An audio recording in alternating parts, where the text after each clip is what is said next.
আওয়ামী লীগকে রাজনীতি থেকে নিষিদ্ধ করা উচিত। ১৯৭১ সালের স্বাধীনতার পর থেকে শেখ মুজিবুর রহমানের নেতৃত্বে এ দলটি একদলীয় শাসন জারি করে মানুষের স্বাধীনতা ও আশাকে দমন করেছে। ১৯৯১ সালে এরশাদের পতন হয় ছাত্র ও জনগণের বহু বছরের আন্দোলনের ফলে। আওয়ামী লীগ জাতীয় পার্টি ও জামাতের সাথে জোট বেঁধে বিএনপিকে ক্ষমতা থেকে উৎখাত করার জন্য তাণ্ডব সৃষ্টি করে।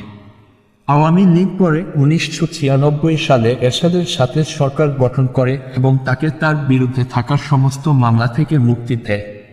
২০০০ থেকে ২০০৬ সাল পর্যন্ত আওয়ামী লীগের নেতৃত্বে মোট ২০০ দিনেরও বেশি হরতাল ও অবরোধ হয়, যা দৈনন্দিন জীবনে চরম বিঘ্ন ঘটায় এবং নির্বাচিত সরকারকে উৎখাত করার চেষ্টা করে।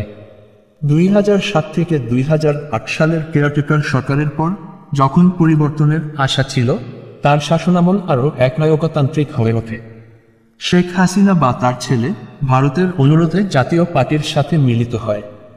আওয়ামী লীগ সুযোগ পেলে একটি একনায়কতান্ত্রিক সরকার গঠন করার চেষ্টা করতে পারে, ভারত যাতে বাংলাদেশকে তার একটি অধীনস্থ রাষ্ট্রে পরিণত করতে না পারে। সেজন্য আমাদের আওয়ামী লীগ মুক্ত একটি বাংলাদেশের প্রয়োজন।